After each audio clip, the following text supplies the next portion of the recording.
The silence of deep space pressed against the hull of the Nebula Drifter as Captain Marcus Reed guided his salvage vessel toward the mysterious signal. 3 days out from the nearest shipping lane, floating in the emptiness between star systems, something waited in the dark that shouldn't exist. "What do you make of it, Captain?" asked his navigator, a weathered spacer named Tobias, who'd been working salvage runs longer than most people.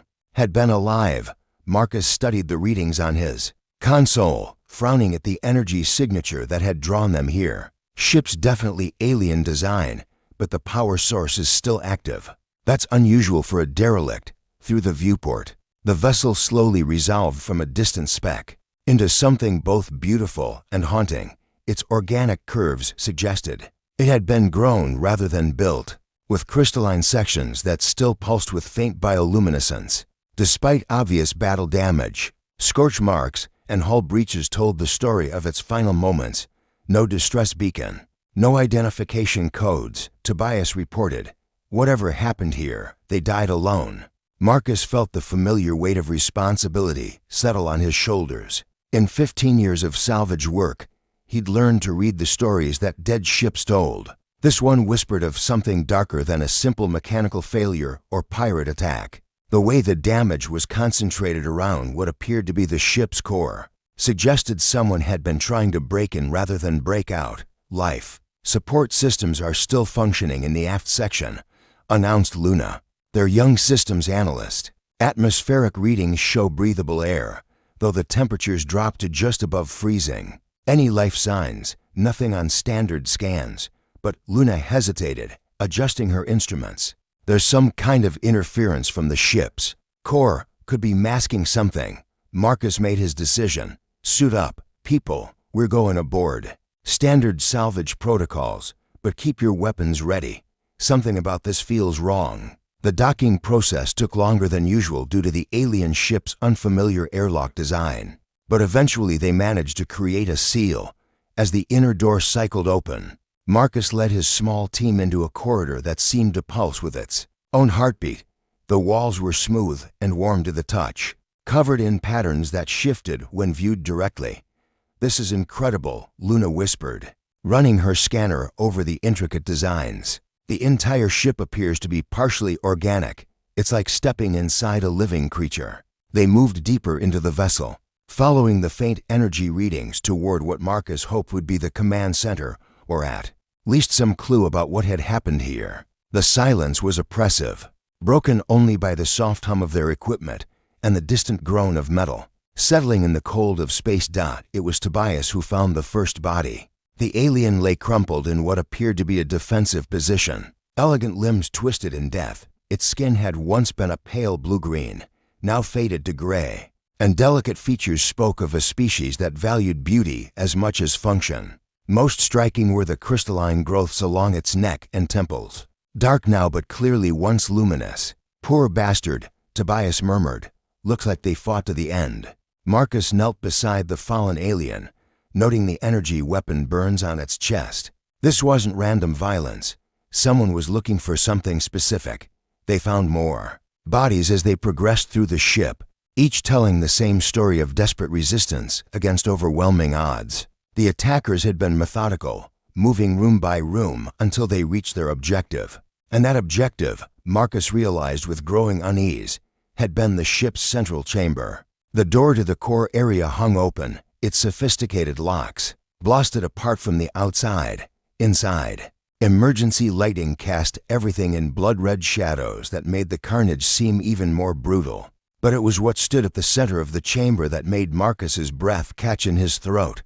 A cryogenic pod, still active, still glowing with soft blue light. And inside, floating in the preservation fluid, was the most beautiful being Marcus had ever seen. She appeared female by human standards, though her alien heritage was unmistakable.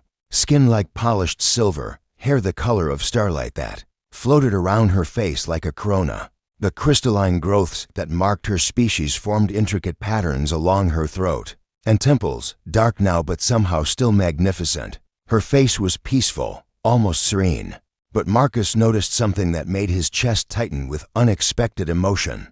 A single tear had frozen on her cheek before the cryogenic process had claimed her captain. Luna called from the pod's control panel, voice tight with shock. "You need to see this." Marcus reluctantly tore his gaze away from the sleeping alien to look at the display Luna had activated. Text scrolled past in an unknown language, but the translation software was already working to decode it.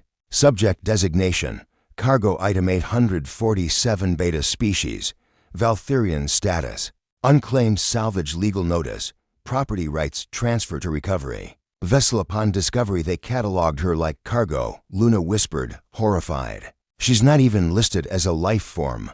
Marcus stared at the readout, rage building in his chest like a slow-burning fire. Whatever had happened here, whoever had attacked this ship, they hadn't just committed murder. They'd reduced an entire species to property, to things that could be bought and sold and forgotten.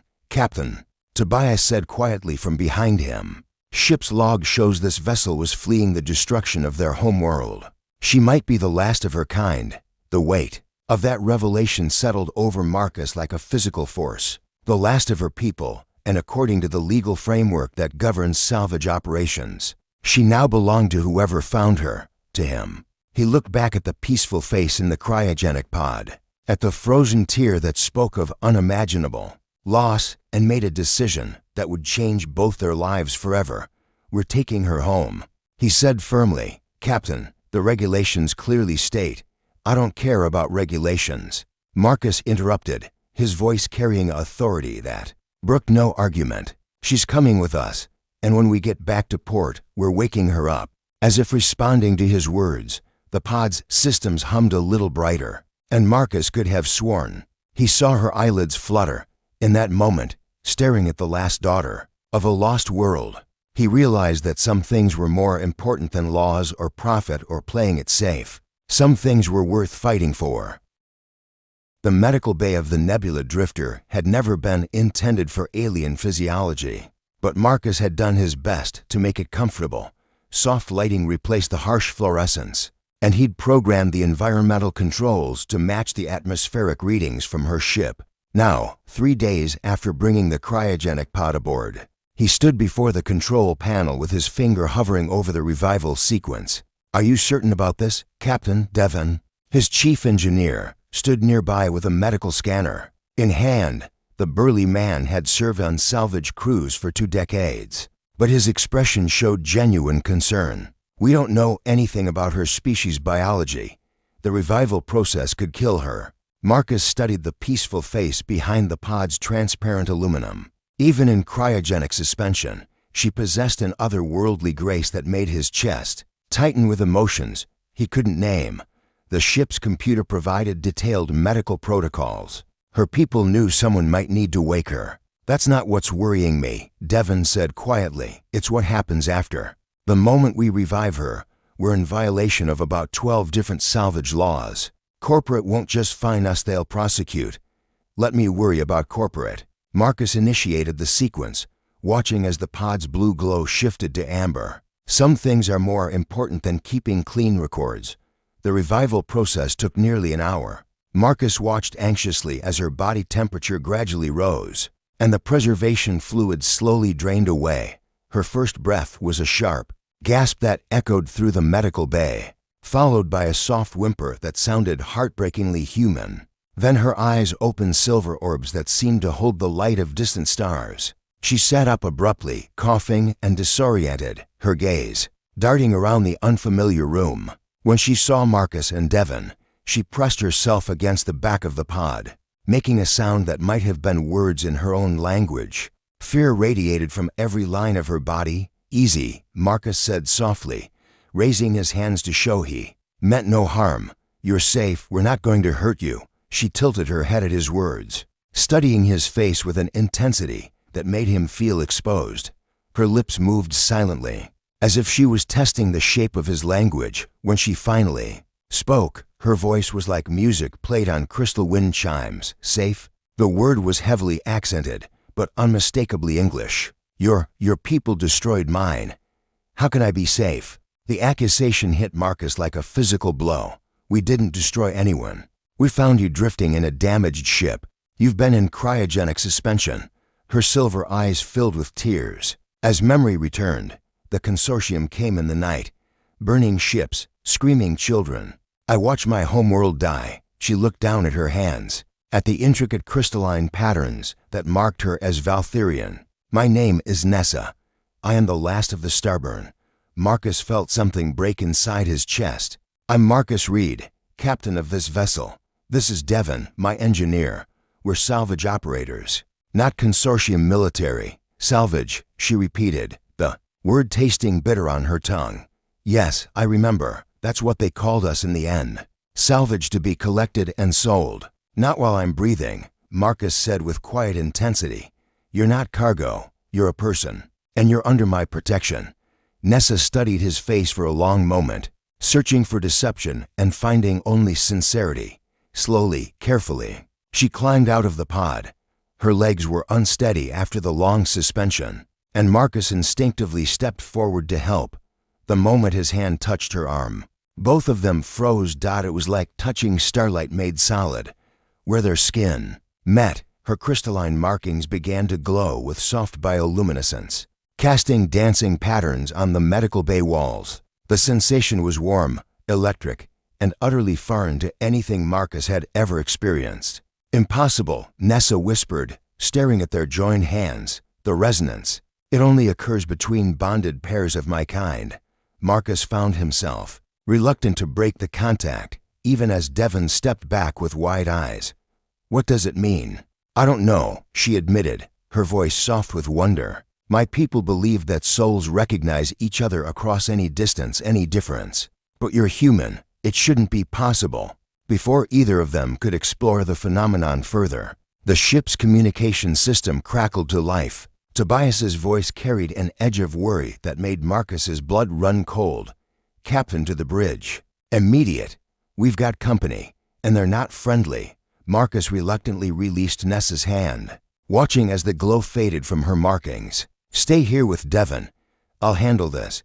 But as he turned to leave, her hand caught his wrist. "Captain," Marcus, "the consortium has ways of tracking Valtherian biosignatures. If they've found us, then we run." He said simply, "I told you you're under my protection." The bridge was tense when Marcus arrived. Through the main viewport, he could see the sleek lines of a consortium patrol vessel closing on their position. Its hull was matte black, designed to absorb sensor scans, and its weapon arrays were already charging.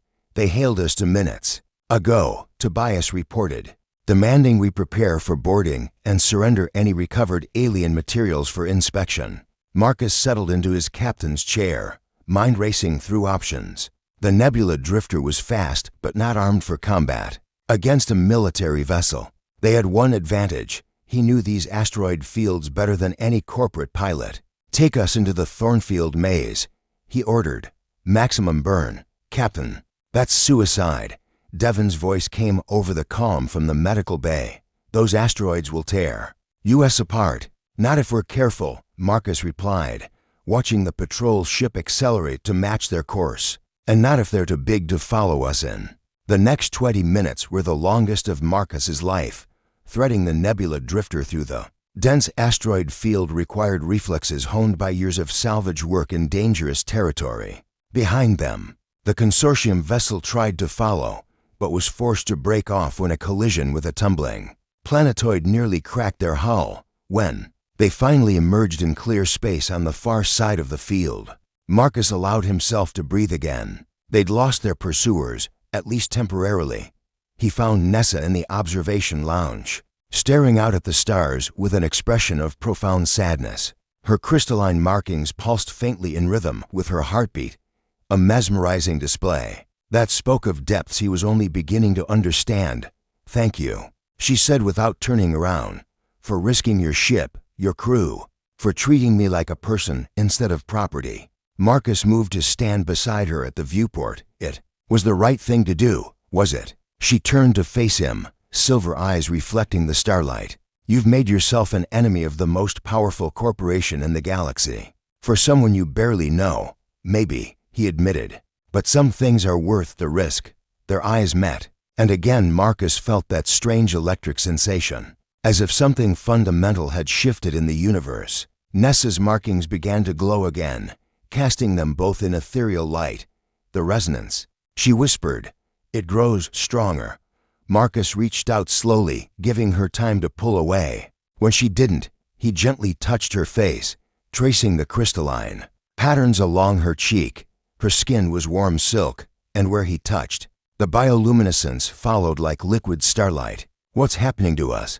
he asked. "I don't know," she admitted, leaning into his touch. "But I'm not afraid anymore."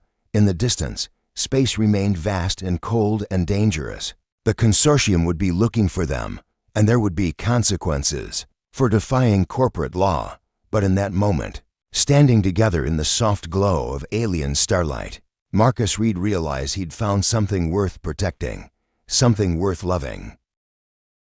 The independent station, Heaven's Rest, drifted in the shadow of a gas giant, its ramshackle structure a testament to humanity's ability to build homes in the most unlikely places. For Marcus, it had always been a sanctuary, a place where salvage crews could resupply, repair, and forget about corporate oversight for a while. Now, as the Nebula drifter approached the docking bay, it felt more like a trap.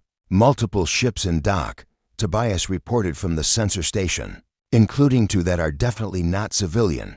Marcus studied the tactical display, noting the sleek profiles of corporate security vessels trying to blend in among the usual collection of freighters and mining ships. "They're already here." Beside him, Nessa placed a gentle hand on his shoulder. Over the past week, their connection had deepened beyond the strange resonance that made her markings glow at his touch. She'd learned to read human expressions with uncanny accuracy, and she could see the tension in every line of his body. "We could run," she said softly. "Find another station, another system." "No." Marcus's voice carried quiet determination. "Running won't solve anything. Eventually, we have to face this." What he didn't say was that their resources were running low. The Nebula drifter needed fuel and supplies, and his crew needed rest. More importantly, Nessa needed proper medical attention from someone who understood alien physiology. The revival process had left her weak, and sometimes he caught her pressing a hand to her chest as if fighting some internal pain. "Captain," Devon's voice crackled over the calm from the engine room. "We've got problems. That last jump through the asteroid field damaged our hyperdrive motivator. We're not going anywhere fast until it's repaired." Marcus closed his eyes, feeling the walls closing in. "How long?" "At least 18 hours, assuming I can find the parts." The decision was made for them. Marcus guided the ship into an empty docking bay, watching as station security personnel took positions around the airlock. They were trying to look casual, but he'd spent too many years in rough ports to miss the signs of an ambush being set up. "Stay close to me," he told Nessa. "Whatever happens, don't let them separate us." The station's coordinator, a grizzled woman named Captain Torres, met them at the airlock with what appeared to be a routine inspection team. But Marcus noticed the way her eyes immediately fixed on Nessa and the subtle hand signals she made to her security detail. "Captain Reed," Torres said with forced casualness, "quite a surprise to see you here. We heard you might be carrying some unusual cargo." "Just the standard salvage haul," Marcus replied evenly. "Nothing that would interest station authorities." Torres smiled, but it didn't reach her eyes. "I'm sure you understand. We'll need to verify that for ourselves. Port regulations, you know." Before Marcus could respond, a new voice cut through the tension like a vibroblade through silk. "That won't be necessary, Captain Torres." The man who stepped out of the shadows was tall and pale, with the kind of augmented features that marked him as corporate elite. His expensive suit couldn't quite hide the predatory grace in his movements, and his cybernetic eye swept over the group with calculating precision. "Vex Calderon," he said, offering a smile that promised nothing good. "Regional Director for Asset Recovery, Hegemony Consortium. I believe you have something that belongs to my employers." Marcus positioned himself slightly in front of Nessa, a gesture that didn't go unnoticed by the corporate agent. "Everything on my ship was legally salvaged according to maritime law." "Ah, but that's where you're mistaken." Calderon produced a holographic display that showed official documentation. The alien you're harboring was classified as experimental military property. Before her ship's destruction, that makes her theft of corporate assets, not salvage. She's not property, Marcus said, his voice carrying dangerous edge. She's a sentient being with rights under the Galactic Convention. Cauldron's laugh was like ice cracking. The Galactic Convention applies to recognized species. The Valtherians were never formally inducted into the galactic community. Before their unfortunate extinction, legally speaking, your friend here is no different from a sophisticated AI or a trained animal. Nessa stepped forward, her crystalline markings beginning to glow with anger. I am Nessa of the Starburn. I speak, I think, I feel. What more proof of sentience do you require? Programmed responses, Cauldron said dismissively. Very impressive, but ultimately meaningless. The consortium has invested considerable resources in studying Valtherian biotechnology. We simply want our property returned. The temperature in the docking bay seemed to drop several degrees. Marcus could feel his crew tensing behind him, hands drifting toward concealed weapons. This was about to turn very ugly, very quickly. There's another option, Cauldron continued, apparently oblivious to the mounting tension. The consortium is always interested in acquiring talented individuals. Captain Reed, your reputation as a salvage operator is quite impressive. Join us, and we can overlook this misunderstanding. Go to hell, Marcus said simply. Cauldron's pleasant expression didn't change, but his cybernetic eye began to glow with a red warning light. I was hoping you'd be reasonable. Captain Torres, if you would. The station security moved in perfect synchronization, weapons appearing in their hands as they surrounded Marcus's crew. It was a professional operation, clearly planned and rehearsed, but they'd made one crucial mistake. They'd underestimated Nessa. The Valtherian woman stood perfectly still for a moment, her crystalline markings blazing with bioluminescent fury. Then she sang a single, pure note that seemed to resonate in the bones of everyone present. The station's lights flickered, then began to pulse in rhythm with her voice. Impossible, Cauldron breathed, taking a step back. The files said their psionic abilities were theoretical. Nessa's song rose in pitch and complexity, harmonies that no human throat could produce. Round the docking bay, electronic systems began to respond to her call. Security cameras turned to track the corporate team. Blast doors sealed off potential escape routes, and the artificial gravity fluctuated in ways that left everyone except Nessa struggling to maintain their footing. Run, she said to Marcus, her voice somehow audible despite the chaos. I can't hold this for long. Marcus grabbed her hand, feeling the familiar electric shock of contact as her markings flared even brighter. Together, they sprinted toward a maintenance corridor while Cauldron's team tried to regroup amid the technological rebellion she'd triggered. This way, Devon shouted from ahead, having somehow produced a plasma cutter that made short work of a locked security door. Service tunnels lead back to the ship. They ran through a maze of maintenance passages, pursued by the sound of shouting voices and heavy footsteps. Behind them, Nessa's influence on the station systems created a trail of chaos lights shutting off and on in sequence, atmospheric controls cycling between hot and cold, and automated announcements repeating nonsense in a dozen languages. How is she doing that? Tobias gasped as they reached the ship's airlock. Valtherian biotechnology isn't just external, Nessa explained, swaying slightly as exhaustion took its toll. We were designed to interface with living systems, and in space, the line between living and artificial becomes flexible. Marcus helped her aboard while his crew prepared for immediate departure. Can you affect the docking clamps? She nodded, weakly, placing her hand on the ship's internal sensor array. The nebula drifter shuddered as the clamps released early, before station control could lock them down. But as they cleared the docking bay, Marcus could see corporate ships moving to intercept them. Multiple contacts incoming, Tobias reported. They're trying to box us in. Marcus's hands flew over the navigation controls, plotting a course toward the system's edge, but with their damaged hyperdrive, they wouldn't be able to jump to safety before the corporate ships caught up. There, Nessa said, pointing to a cluster of asteroid mining platforms on the scanner. Industrial zone. Too much. traffic for them to risk a direct assault. It was a desperate gambit, but Marcus didn't see any alternatives. The Nebula Drifter dove toward the mining platforms, weaving between ore haulers and processing ships while Cauldron's forces tried to follow. Without creating an interstellar incident, for now, they were safe, but Marcus knew it was only temporary. The consortium had found them once, and they'd find them again. The hunt had begun in earnest, and there would be no sanctuary until they found a way to change the rules of the game. As if reading his thoughts, Nessa slumped against his shoulder, her markings dim with exhaustion. "I'm sorry," she whispered. "This is my fault.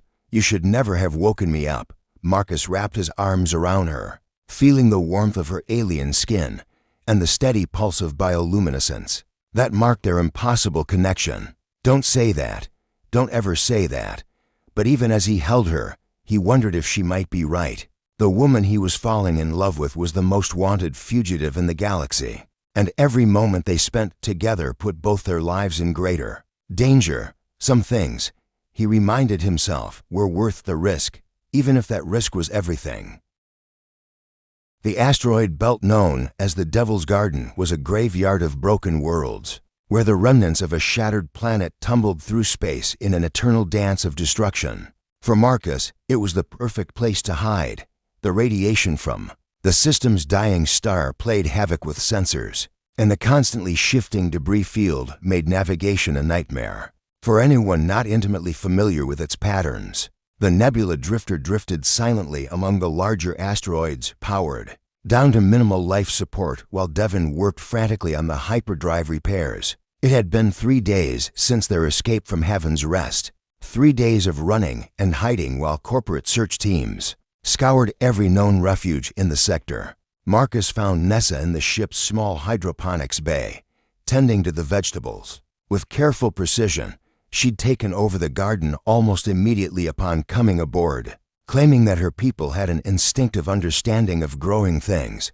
Watching her now, surrounded by green life in the sterile environment of space, Marcus thought she looked like a goddess of growing things, beautiful and otherworldly, and heartbreakingly fragile. "The tomatoes are dying," she said without looking up from her work. "Too much artificial light. Not enough real sunlight.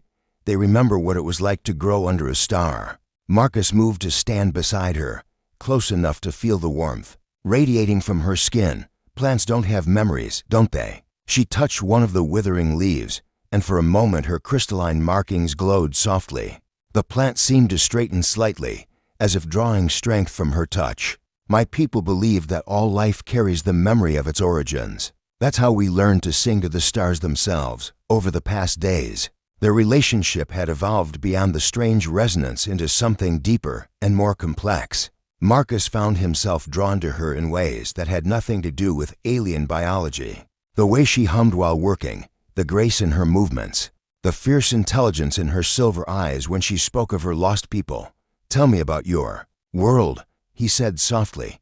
Before the consortium came, Nessa's hands stilled on the plants. For a moment, Marcus thought she wouldn't answer. Then she began to speak, her voice carrying the rhythm of distant music. "Valethus was a world of crystal, cities that grew from the earth like living mountains. We shaped our homes with song, teaching the crystal matrices to form chambers and passages and gardens that reached toward the sky. At night, the entire planet would glow with bioluminescence, millions of voices singing in harmony with the cosmic background radiation." She turned to face him, and Marcus could see the pain in her eyes like physical wounds. "We were explorers, artists, gardeners of the galaxy. We seeded barren worlds with life and taught other species the songs of creation.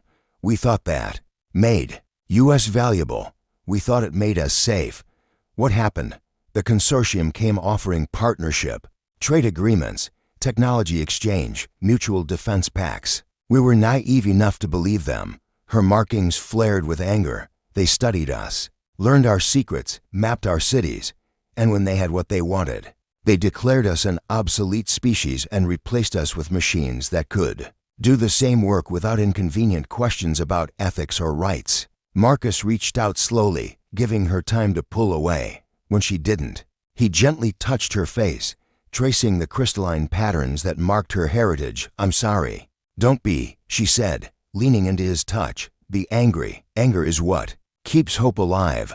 The contact sent familiar electricity through both of them. But this time neither pulled away. Marcus found himself drowning in silver eyes that reflected the light of distant stars, while Nessa's bioluminescence began to pulse in slow, hypnotic patterns that seemed to match his heartbeat.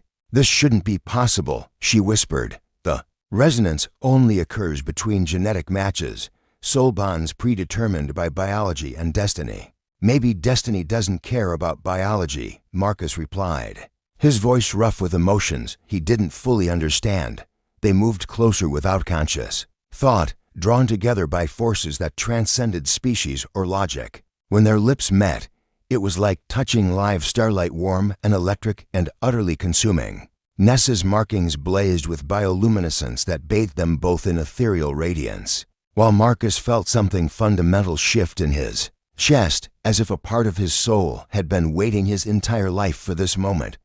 The kiss deepened, becoming something primal and desperate. Marcus's hands tangled in her silver hair while she pressed against him with surprising strength, her alien warmth seeping through his clothes to his skin. Every touch sent cascades of light through her crystalline patterns, turning the hydroponics bay into a constellation of living stars. Marcus, she breathed against his lips, his name sounding like music in her voice. I know, he whispered back, understanding what she couldn't say. This was impossible. This was dangerous.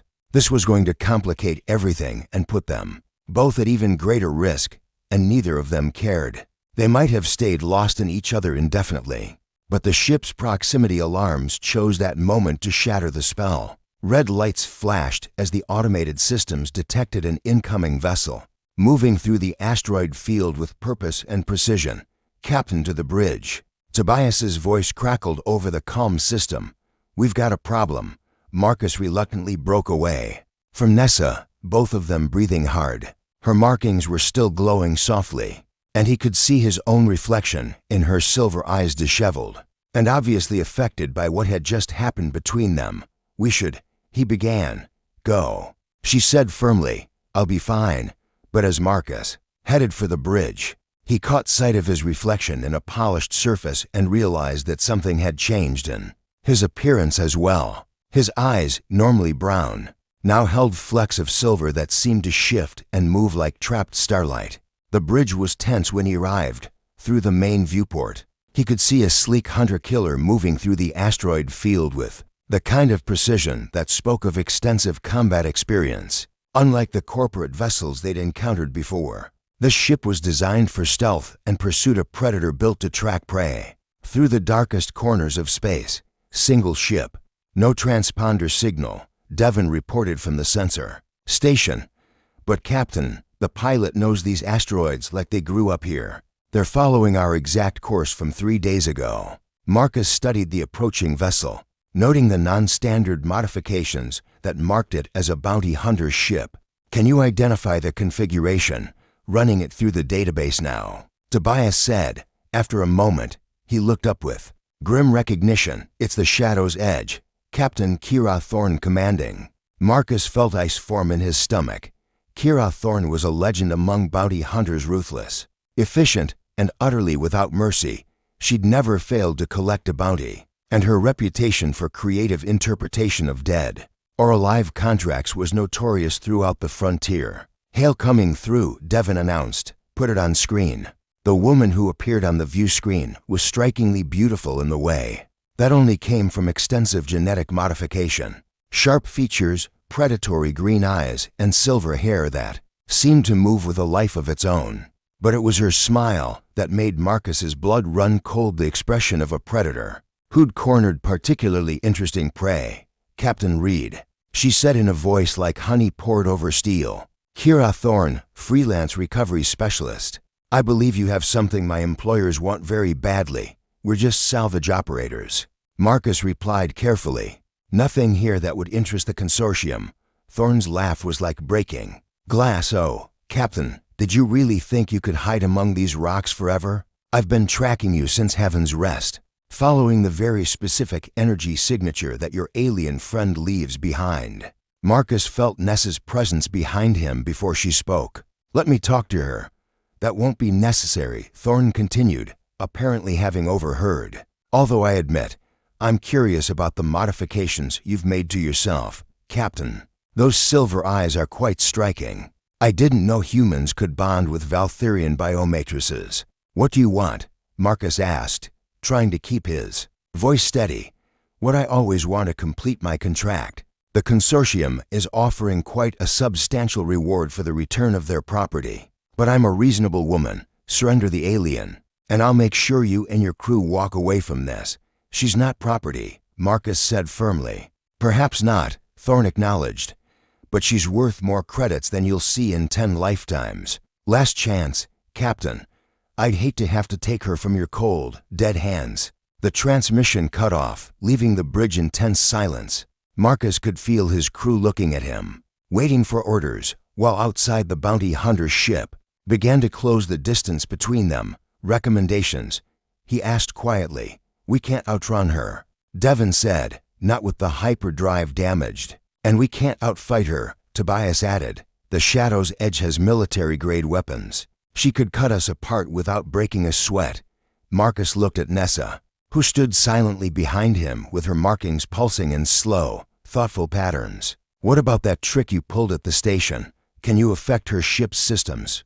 Not from this distance, she said, and not without exhausting myself completely. I'd need to be close, touching the hull directly. An idea began to form in Marcus's mind, desperate and probably suicidal. But their only chance. What if we let her catch us? Everyone turned to stare at him as if he'd lost his mind. Explain, Devon said carefully. She wants to take Nessa alive, Marcus said, thinking aloud. That means boarding us, not just blowing us out of space. If we can get her close enough. It's too dangerous, Nessa said immediately. If something goes wrong, something's already gone wrong, Marcus replied, turning to meet her silver gaze. The moment I chose to wake you up, we were committed to this path.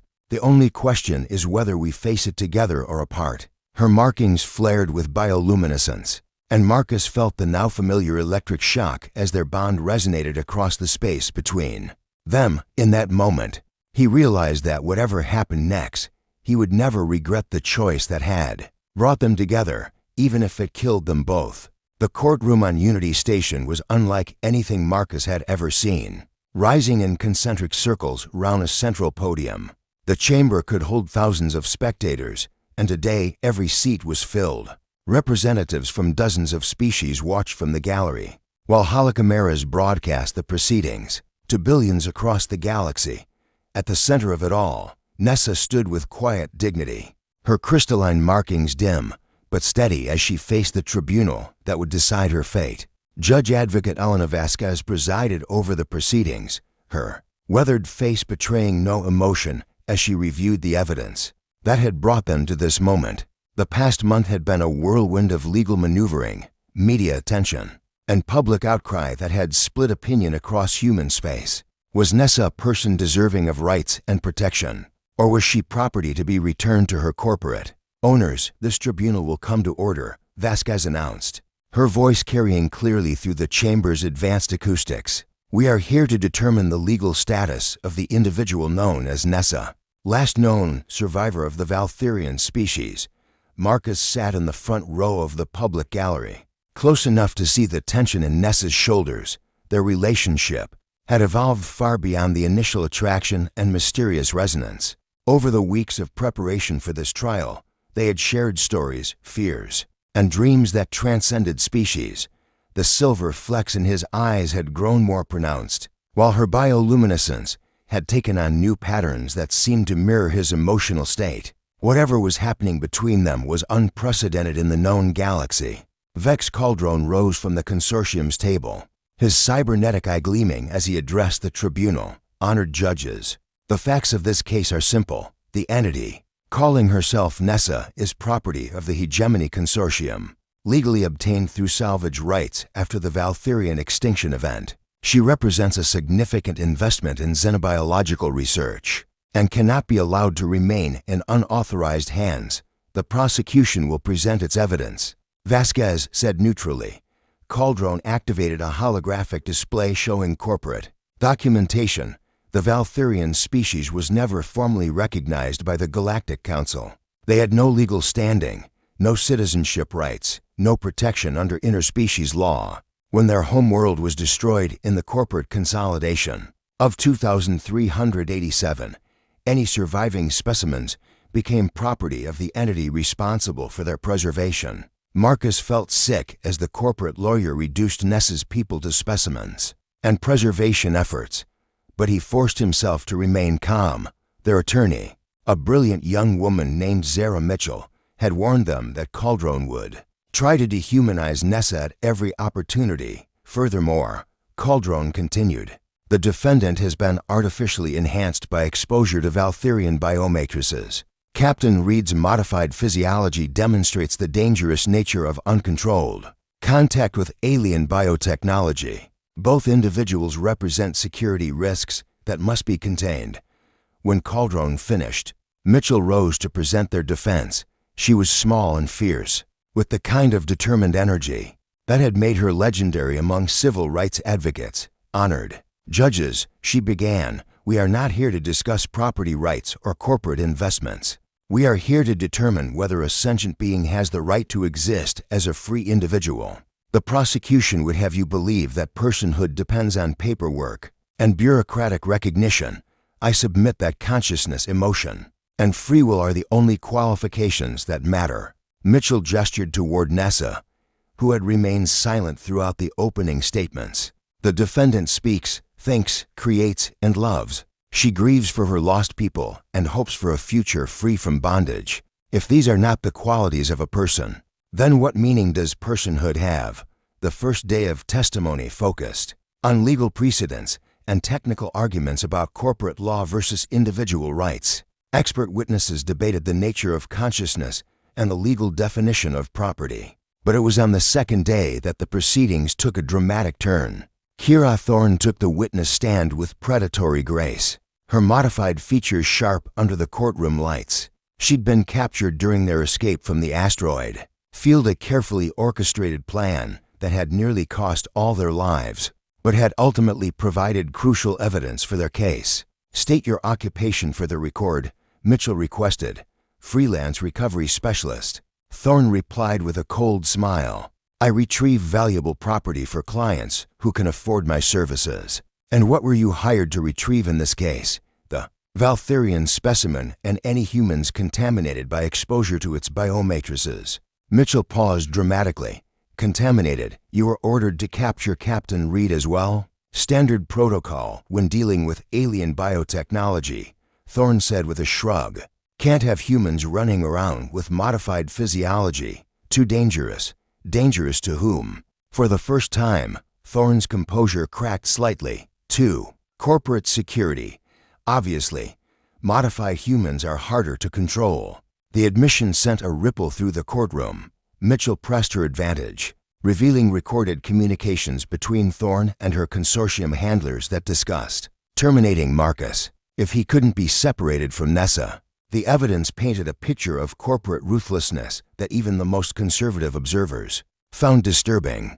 But it was Nessa's own testimony that truly changed the tenor of the proceedings. She took the stand on the third day, moving with the fluid grace that marked her species. When she placed her hand on the testimony interface, her crystalline markings began to glow softly, creating patterns that seemed to pulse with the rhythm of her heartbeat. State your name for the record, Mitchell said gently. I am Nessa of the Starburn, daughter of the Crystal Gardens. Last voice of the harmony that once sang among the stars. Her accent had faded during their time together, but her voice still carried the musical quality that made human words sound like poetry. Tell us about your people. Nessa closed her eyes for a moment, and when she spoke, her words painted pictures of impossible beauty.